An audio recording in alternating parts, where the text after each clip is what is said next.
You all heard him yesterday. To our Zoom folks, you heard him yesterday. He has some new insight for us. I don't have any other baby pictures, although I'm sure that would have been intriguing.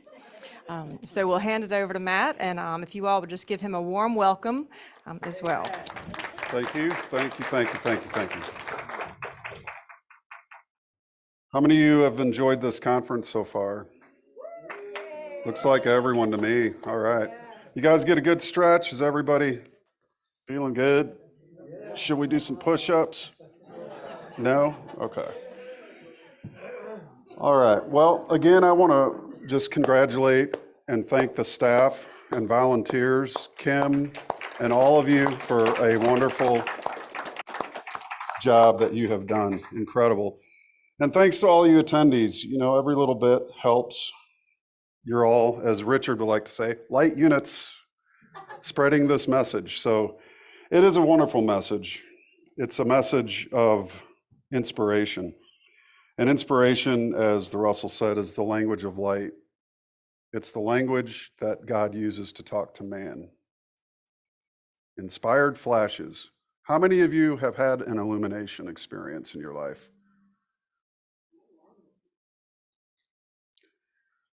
Let's interact a little bit. What was yours like, briefly?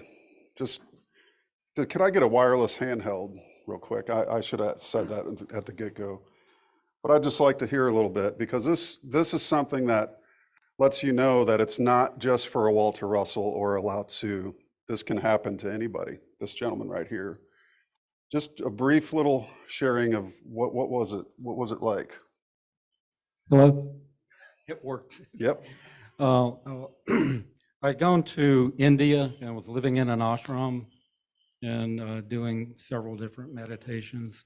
I'd gone with a girlfriend, and of course, after we got there, she broke up with me promptly, which I'm like, okay. So she was there and I couldn't even talk to her. So, okay, that's good. So I'm here for some other reason, obviously. But I started getting sick and I just felt incredibly awful. So I just, with practicing the meditations, just went in deeper and deeper. And suddenly I felt like I was just flying through the universe, just all kinds of colors and light streams. But the incredible thing was just being totally enveloped in bliss and love, like something you can only imagine. Nothing of this earth can touch it. It just kind of left me in a space. I finally came back down after about, I guess, the next morning sometime. That the whole next week, I felt like I was a foot off the ground. And everybody I looked at, I didn't even see anything except the light coming out of them and their soulic essence. And so it had a lasting effect after. So it still has a lasting effect. Yep. So. Anyway, hard times brings good things. Absolutely. Yeah. Stressful situations, I can take that, can often be the precursor to that kind of an experience. And near death, in my research, I've discovered many of those are in a way very similar to illumination.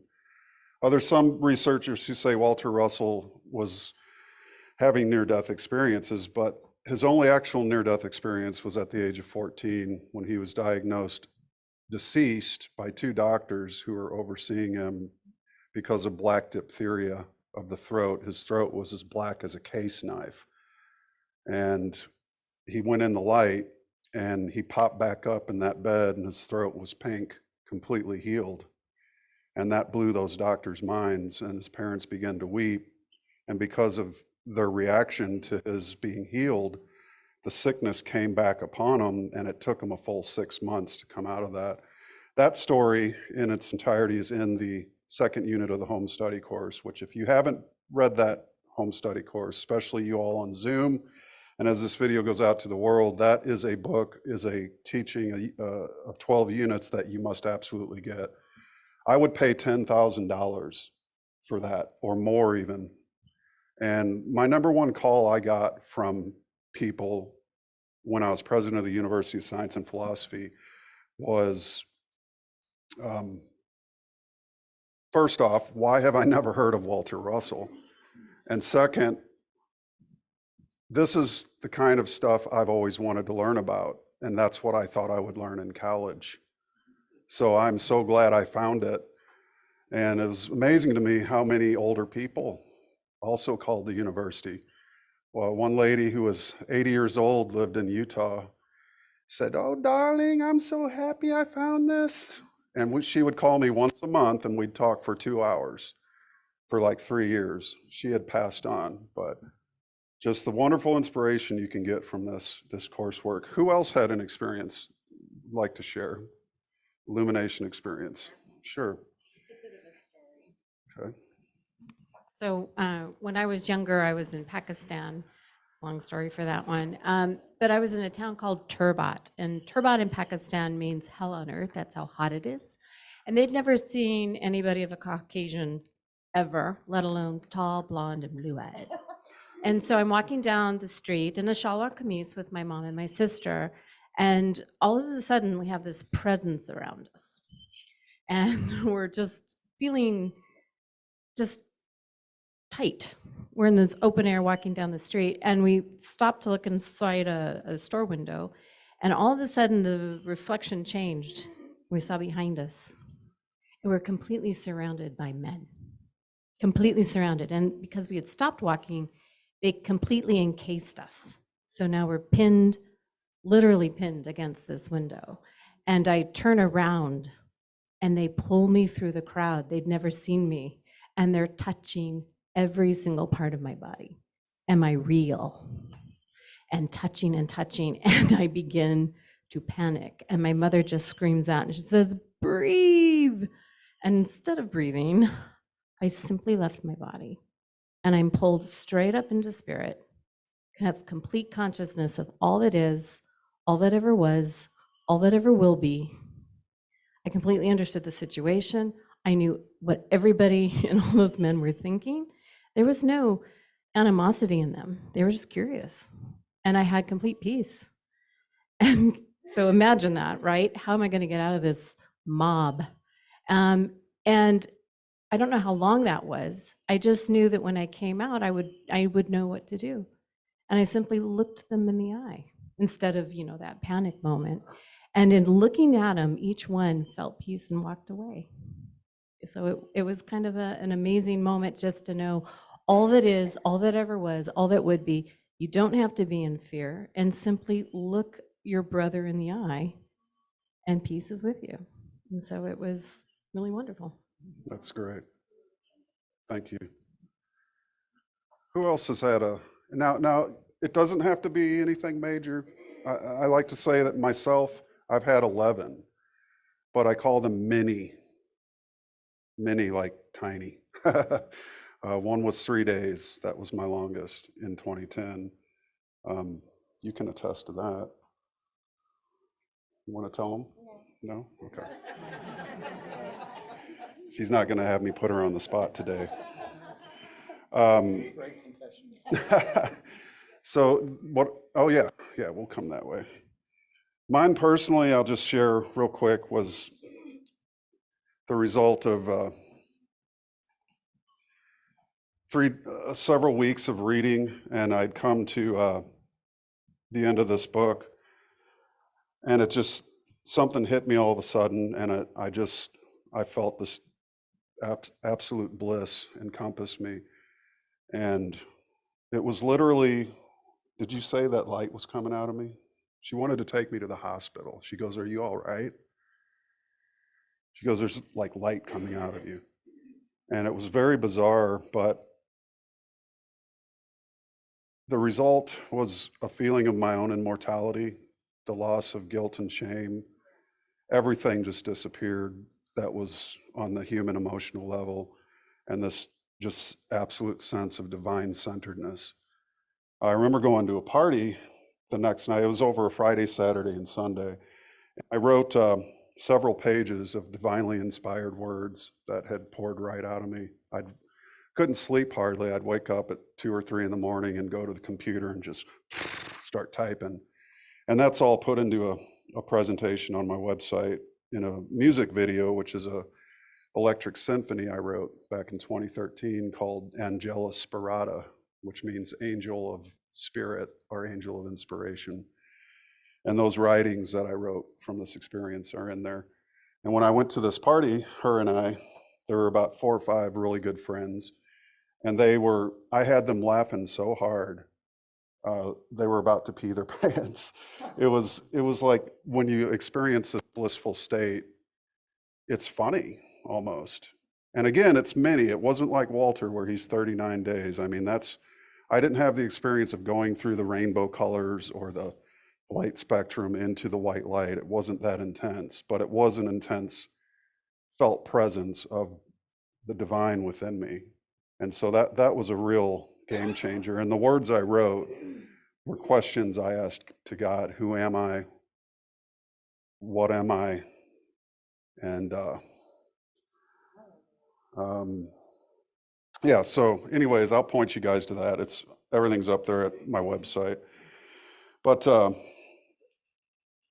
one other time, and I'll share this briefly, was I was driving along for about a 45-minute drive, and I literally left the vehicle and was 1,000 feet up in the sky looking at the sunset. A sunset triggered it.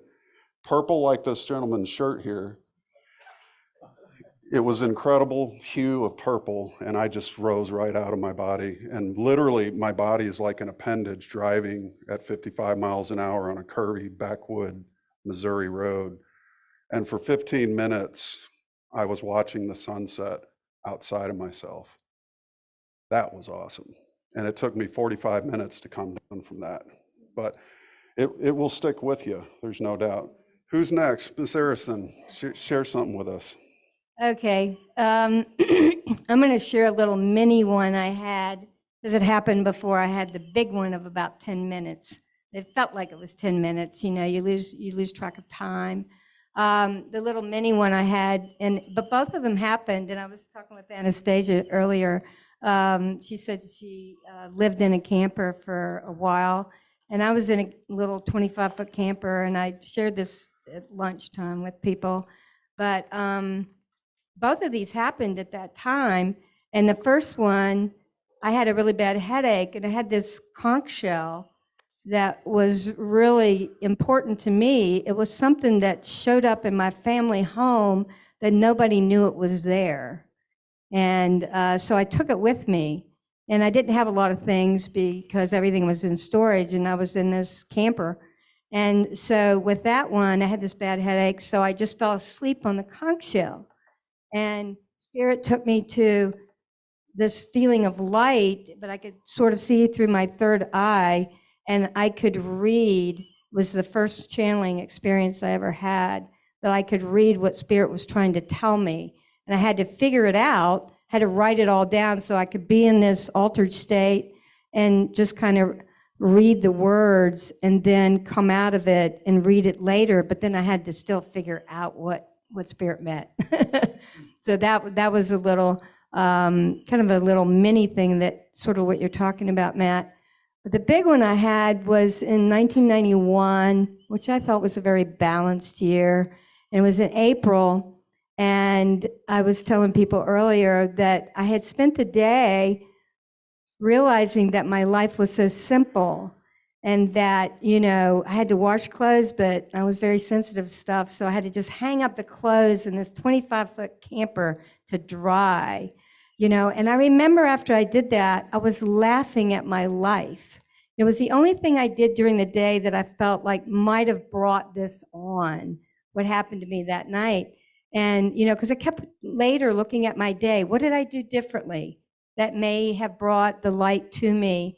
And, so I'm still trying to figure all that out. But that night, no TV for a year, no technology except for being able to play music or that kind of a thing. But, I think that was part of it. I was close to nature. I was taking walks every day, really connected. So that night, I could feel, and I don't even know how to describe it. It's like you say, Matt, sometimes there's no words for where Spirit takes you. But it was like I knew I was in a fetal position. My third eye was open, and I thought I was sleeping, but I wasn't sleeping. And I could see the light come into my solar plexus. And the light just kept coming and getting bigger and bigger. And then it felt like Spirit shot me, through the light of this tunnel. But right before that happened, I felt like I experienced Creator. And my experience with Creator was male, female, and the light of all knowing, like what you think about with the Akashic records or whatever, that was the all knowing. And it was this feeling of Christ consciousness, that was the male. And then the female was your experience of Mary, or the most compassionate mother that you could ever imagine, and then expand that. And so that's what I felt like God was. And then my consciousness came back to that light going through the tunnel. It was like everything you ever read about people dying, but it was almost like I was going home to God. And so it kept expanding, getting bigger and bigger and bigger. And then I just stopped it with my thought, because I was like, I don't know if I can handle it anymore. That kind of a thing expanded so much. So to me, it was like, but I know that I never was afraid of refolding ever again. I was like, I don't want to suffer here, but let me go home to God, because that is the ultimate, So that was my experience of the illumination, 1991. Incredible. These things we never forget. I know my talk is about science, religion, philosophy, and where it goes from here. But I think in sharing what these illumination experiences are, even the many ones we have, are steps to that process. That's one way we're going to get there. New knowledge comes through these little illuminations. Ms. Kara? Thank you. I had an adult near-death experience, my second one. I was a passenger in a car accident and went from being very joyful to suddenly being in this deep, deep, dark blackness that was very nubby, and it felt like it was filled with creation. It was wonderful. And in that space, I was realizing those were the building blocks of creation. And at that point, I couldn't find my hands or my arms or my legs. And I continued to travel through this more refined blackness. And I looked down and I saw these waves on a vast ocean. And on top of each wave were these pinpricks of gem-colored lights. It was just beautiful. And I realized those were souls. And I decided to see what color my soul was. And the minute I looked down, what came in front of me was a silhouette of my aunt and my mother, who had just passed away. And behind them was this amazing sunset that I wanted to zoom to. And my mother said, "You're just going to be fine." And they sent me back, which I was very upset about. So I woke up in the emergency room, and that was the difficult part. But I had that NDE experience to help me through traumatic brain injury. So it was Wow. great. Great. These testimonials really, I guess, there's a lot of people when they come into this university and they hear the word illumination, they think, uh-oh, maybe I should go back out. So these are actually more common than most people realize. It's again, new knowledge comes through these things. Things that help our own personal experience can come through as well. Man is spirit for the most part. The illumination experience is the least understood of all human experiences. But yet, this whole university was founded upon this one experience in a single man's life, Walter Russell, and his wife, who had the experience as well. So when they met, they knew together that this science of illumination is something that could really benefit mankind. And think of it, the charge of a Walter Russell in 1921, 39 days, he says, every 7 years I had a major illumination, and on the 7 times 7, here's this ultimate 39-day long, where he's given a science, and he draws thousands of charts and drawings and writes 39,000 words with nary a correction. And he has the charge of delivering that to the world. Let's see if I can work this mouse backwards. This was my charge. And I specifically mean the one on your right from 2010. With authority do I verily say unto thee, that through me does all life unfold, and in me all life doth refoldeth. I am all things, and all things are me. I center all motions, and all motions are born out of my center. All motions appear and disappear from my one universal principle of love. I give my love to my twins of all effect. I alone am the love I have given. And thus now, here before the breaking of man's world, do I offer again to him the chance to save himself. For in many of my children have I placed the seed of my love for man to regive to one another the greatest of all my virtues. And may he who giveth be regiven by 10, for his will is my will. Go and teach your fellow men my one law. Teach them to see light as it is given by me to all things, and teach them to give light unto one another as I have given to them. There is but one way and one path to heaven, and heaven is in me and I in it. Only through the mind awareness of my love for every man, woman, child, and all of life, animate and inanimate, may one acquire the awareness of my heavenly paradise of complete and total love. Teach now your brethren, teach my will to all men who will see and hear, that I may become manifest upon earth in you, my children. Pretty profound. That was what led me to the exploration of consciousness. That's my podcast that eventually led to me getting an invitation to come and do an interview of people here at Swannanoa in 2010. That was written actually before I ever came to Swannanoa. I didn't even know Walter had artwork at this point.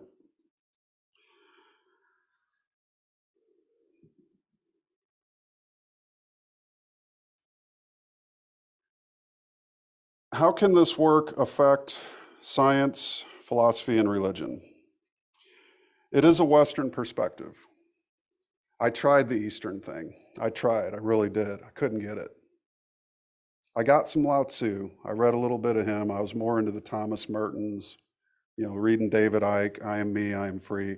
But it was really difficult. Paramahansa Yogananda. It was just the Eastern way of thinking was difficult for this person here. But when I had Walter's work come into my hands, it read like I was reading music. I could hear the music of it, as if the words were melodic, as if the meter underneath his written word had a tempo, a rhythm. And I've often heard too that a lot of musicians understand these works pretty naturally. It's not as difficult as you would think. Understanding illumination, when you understand that everything is light, knowledge is light. How many people think knowledge is in a library? There's no knowledge in a library. What's in a library? Symbols. We call them words and letters. The knowledge is in the translation of the words into the light of your mind. That's where the knowledge is, in the light. And an illuminate brings new knowledge to the forefront. It's an interesting concept, but yeah, libraries, there's no knowledge in a library. It's in the written word once it's translated into your mind and you take it within in the light of your own mind. And that mind and your mind then become one to share that knowledge. It's an amazing thing. So I mentioned the grip of Gnosticism as a description in this talk, the New Age movement, scientism, and political philosophies, which stifle true spiritual growth. Now, what I'd like to talk about, how many have seen the documentary I made called Dispelling Dimensional Madness? Okay. That's up on my site as well. You can find all this work up there on the YouTube or the Rumble, any of that stuff. I've also got quite a lot of social links. If you scroll down to the bottom of mattpresti.com, you'll also find that. Let me pull my slideshow back up here if I can get my cursor back over here. But basically, Gnosticism in a nutshell, and it's not all branches of Gnosticism. I'm referring to the segments in Gnosticism, which is a large percentage, but how many people know that the 5 major world religions are semi-Gnostic? Gnosticism, the basic message of it is that this world is fallen. It's the creation of a demiurge, and it's a prison, and our only purpose here is to try to escape it. That's why there's no ideas when it comes to these Gnostic ways of seeing the world as a heaven here on earth. Now, Hermeticism, which is, again, another Western idea, the Western Hermetic tradition, which includes astrology, tarot,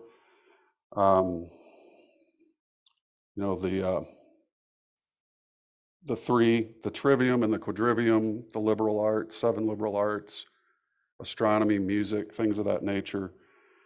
This tradition is in the Hermetic philosophy, you could say, and I like to say in interviews that Walter was a Hermeticist in a sense, because Hermeticism is like, how many people have seen the Dark Crystal movie with the Skeksis and the mystics, okay? The mystics are like the Hermeticists, and the Skeksis are kind of like the idea of Gnosticism. Not all branches, keep in mind. But this idea, again, that the world is fallen and it's something we need to escape. That's going to be a difficult thing for a lot of people to escape that themselves, because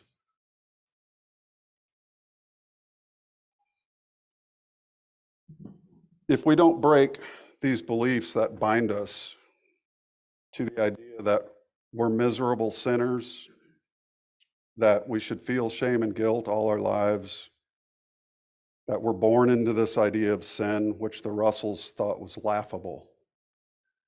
We're putting a cage on our potential for an entire lifetime. We'll never become the great oaks that each of us are the acorns of. So I think what I want to talk about next along those lines, how we can break these bonds or these chains, if you will. It's funny because in my music, a lot of my music, I've written songs. I have a song called Break the Chains or Break My Chains. So it's like my whole life is sort of a laid out deal of breaking the chains of conditioning, of suffering, personal and otherwise. And I do have to real quick say, the one quote that I found during the 75-minute break when Kim sent everybody out that I liked the most was, "A leader of men does not ask to be led." That's from Leo Russell, Unit 12 of the Home Study course. And in a sense, if we're going to find the divine bliss that is available in this world, we're going to have to shed some things. There's that little boy, that serious look of With Intent, which was the name of a band I was in, With Intent. Oh, it was heavy. We rocked, hard rock, heavy metal. That same intent, ooh, uh-oh. There's my mugshot, guys, sorry. Just seeing if you're all still awake out there, okay. Breaking the paradigms. All men shall come to me in due time, but theirs is the agony of awaiting. God doesn't agonize. How many of you know that the Russells said that God has no compassion?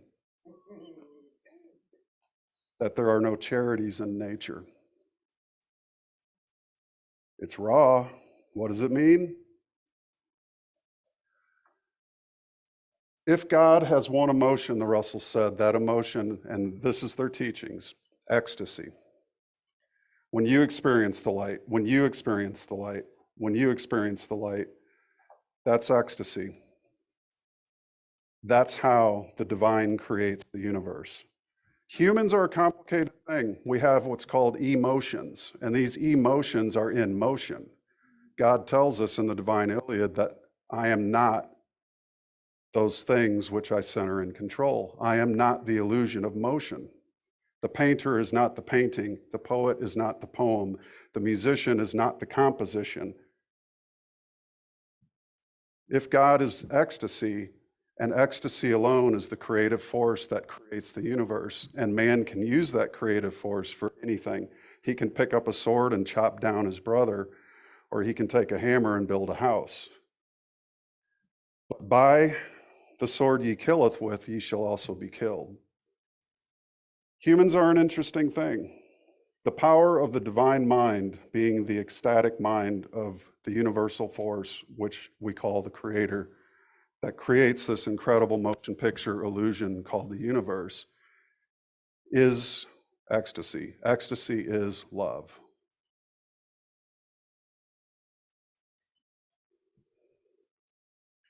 All men shall come to me in due time, but theirs is the agony of waiting. Why do we wait?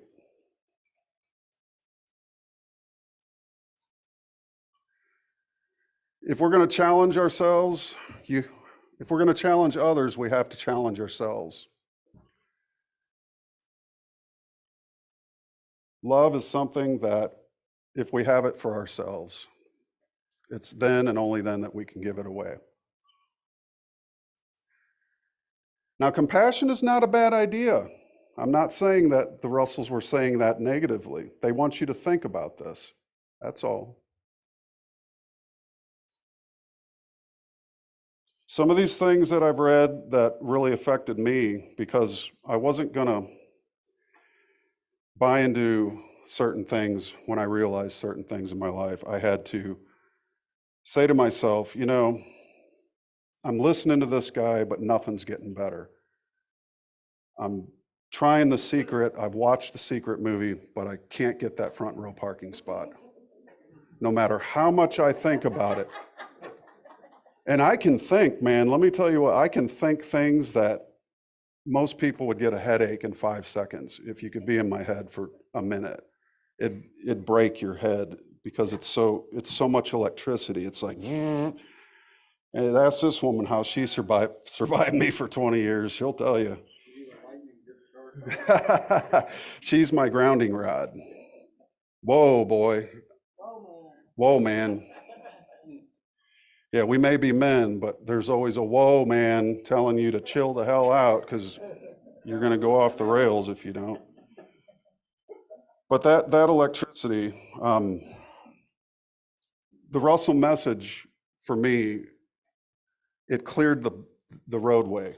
It said, the road is no longer closed, it's open.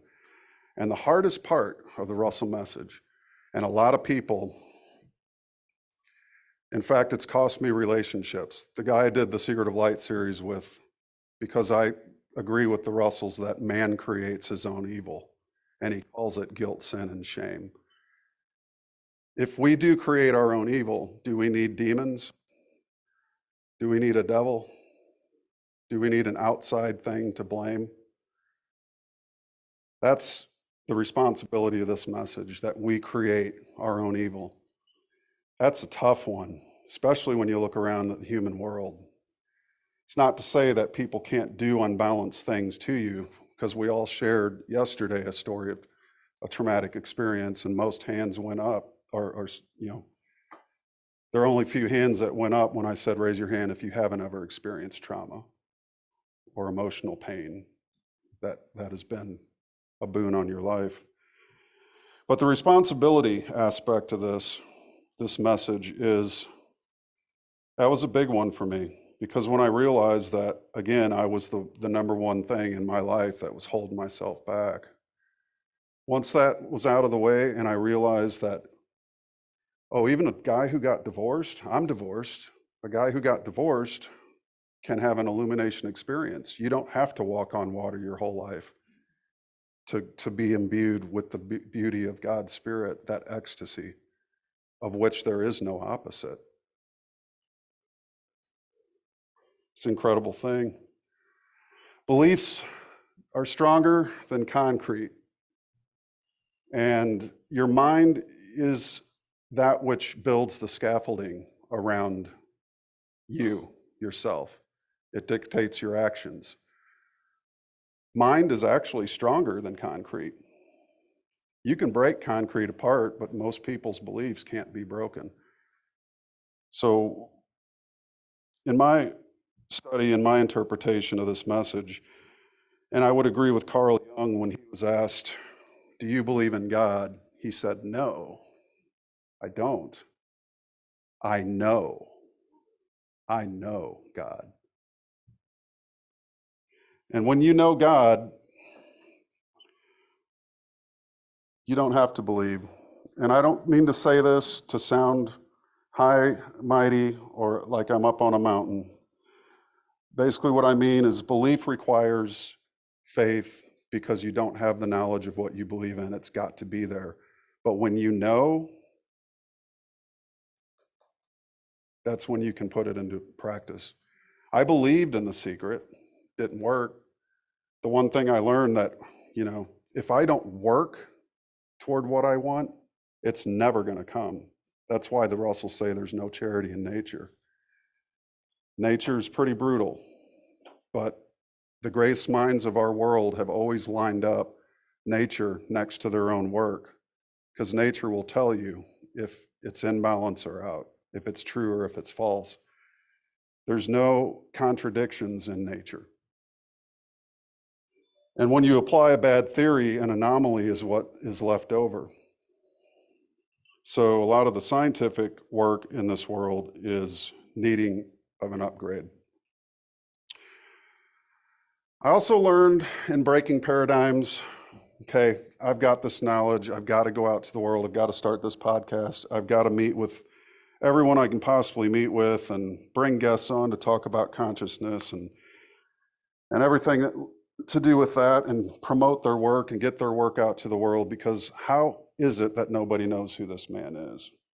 There were 225 Google matches for Walter Russell in 2010.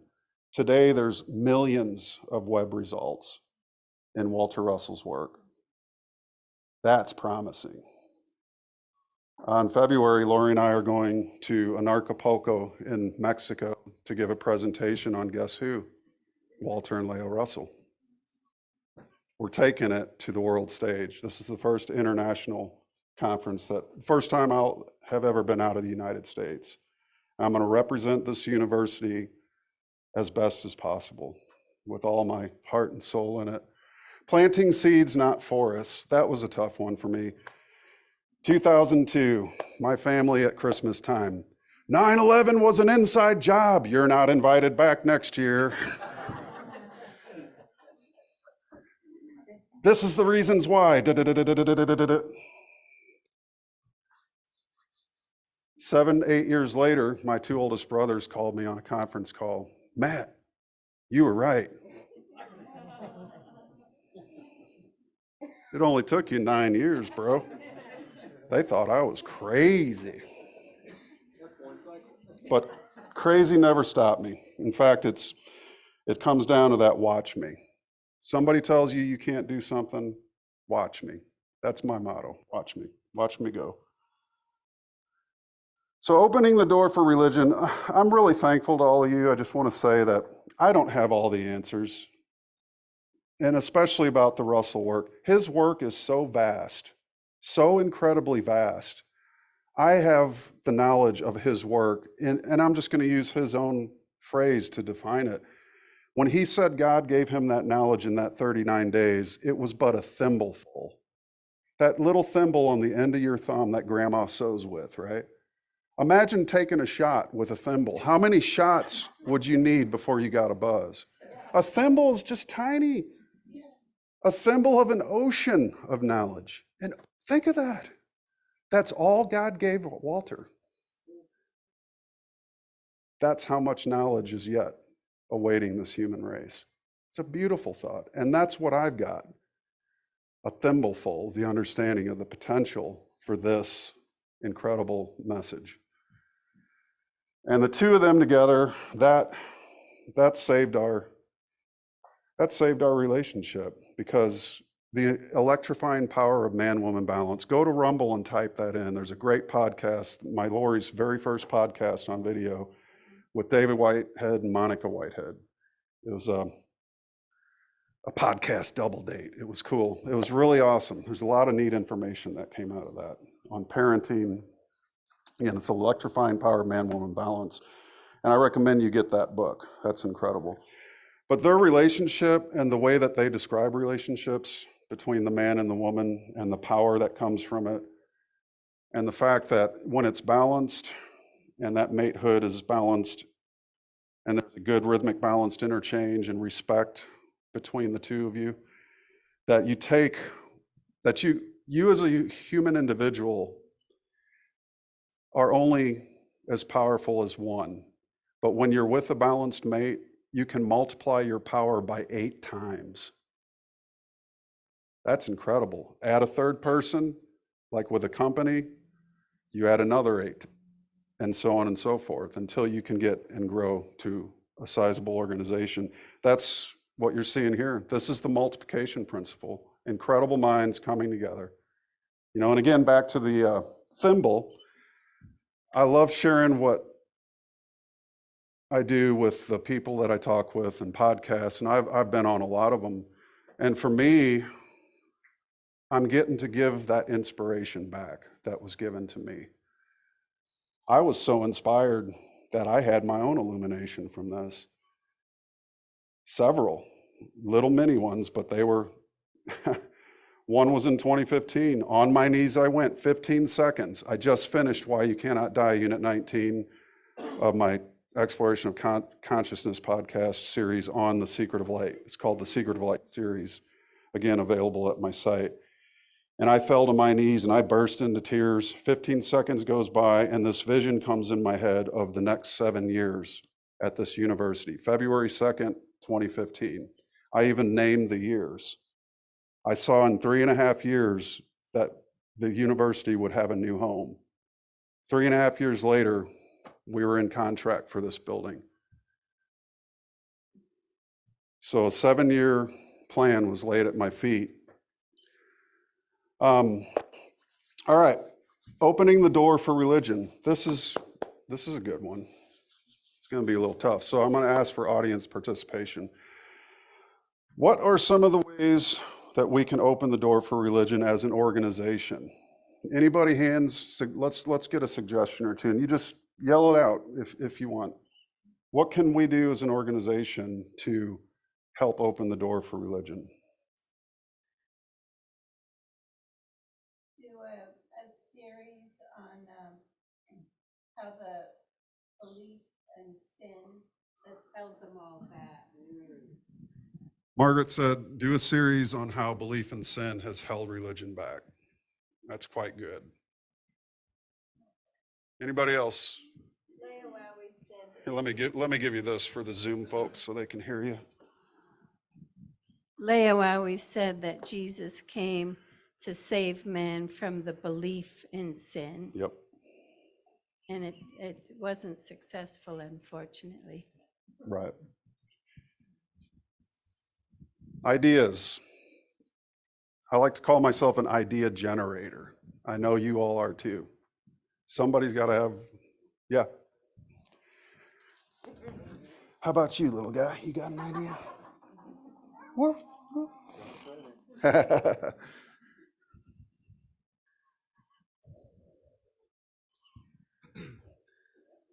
Show scientific proof of the existence of God. So the scientists will have to become religious.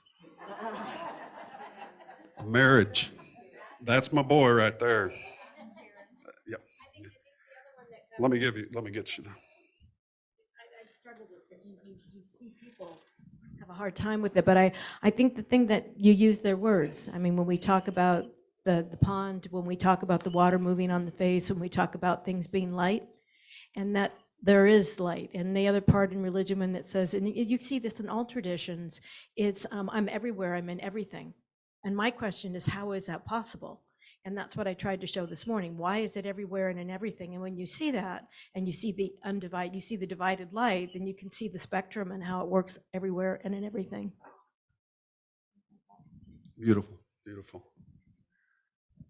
Kevin, I think that if you set something up to where you advertise and make an offer for all religions to come to a presentation, and then those who choose to come and hear the presentation, some of those souls are going to get touched by it. Yeah. I'm not sure about the other ways, because fundamental religions are really tough because they're very fear-based. I know unity of Charlottesville or Unitarian churches would be easy. Leo would often speak at Unitarian church. Yeah. So, but I think for the other, offering something to where they could come and experience, and then you show the science, you would get some responses, I think. Excellent. Okay. Now, the Russells too said that ultimately the marriage of science and religion would be very beneficial for mankind.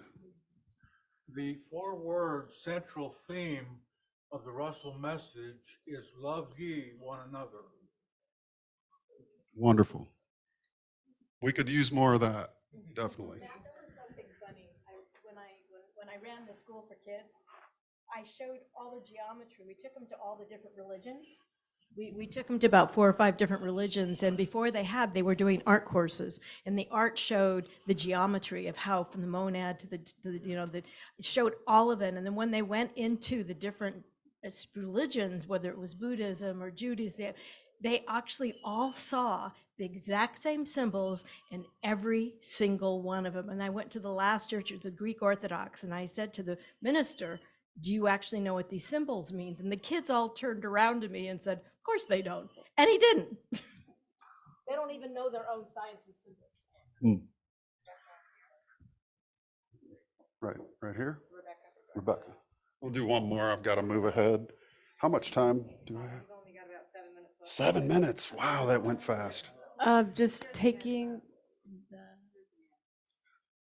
the sacred text, so whether it's the Bible or the Quran or the Vedas, and then overlaying those with the scientific and spiritual teachings. So like applying the Russell teachings to the sacred texts and showing, it's like they're all, to me, they're saying the same thing, but in different ways. So like literally picking out specific chapters or texts and showing where this is a Russell teaching in this way or vice versa. Great. The Russells have also said, if you're brief, please. The consequences of artificial limitations. Good. Russell said, all illuminants speak the same language, only the words vary.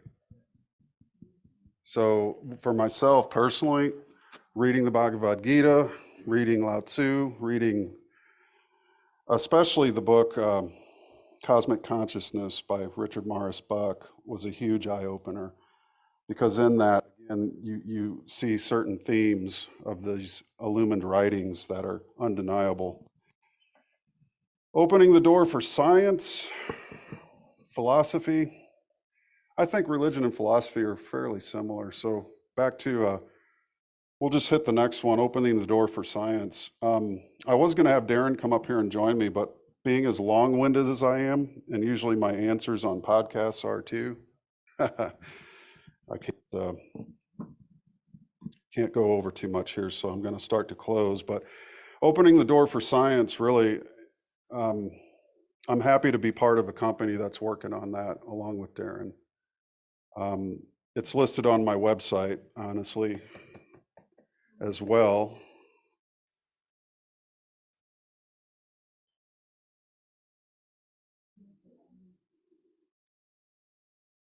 Actually, it's not on there, is it? Okay, I lied.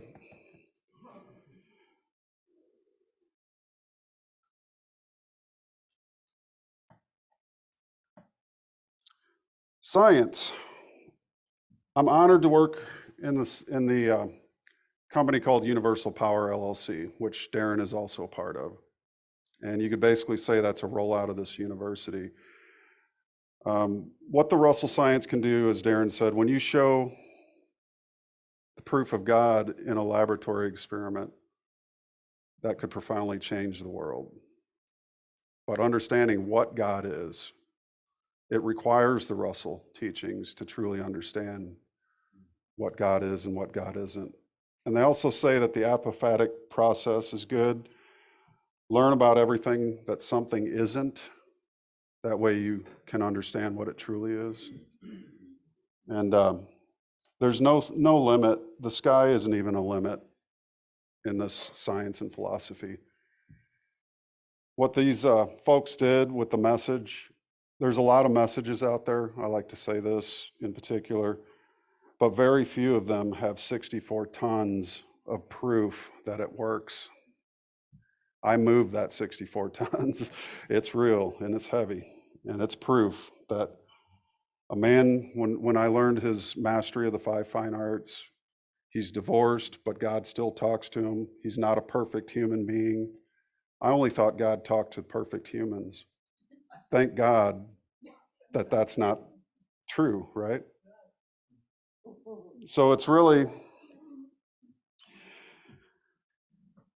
the seed of greatness is in each of us, each one of us. We walk and talk with God to the degree that we know that God is within us. Try talking to God sometime. You don't have to use words. Walter said he would think in waves toward his heart, and God would answer him. When he had major problems, like in the physical world, something's going on, stand by God, I need you now, he would say. And when he needed answers to things, at night he would write the question on his heart over and over in waves of light. He'd think into his heart the question, and in the morning when he awoke, in his silence, he would hear the answer. It's all within our grasp, everything we could ever want, anything we could ever want to do is powered by this incredible ecstatic light of mind, which is the greatest inspiration the world has ever known and will ever know. All the great art that's ever been made on planet Earth, the incredible architecture, the astounding rhythms of the musical geniuses that we've all listened to, whatever style it is you like, the incredible poetry that we've read and authorship, the great movies that make us cry, the wonderful sculptures that we've seen. All these things are testimonies to the divine spirit of man. And it's within each one of us that incredible light is available to all who wish to access it. And that's what I'd like to leave you all with. So I appreciate you. Thank you again to the staff and all you folks who have volunteered so hard and worked so hard, the presenters who have done amazing jobs with their incredible presentations, and all of you who have done so much work over these years, far longer than I've been here. People have been working so hard for this university for many generations, and it's because of all of you that I'm here. And I just want to leave you with this last thought. They say that we stand on the shoulders of giants, and I just add to that we don't stand on the shoulders of giants just to worship the giants. We do so to learn to become giants ourselves.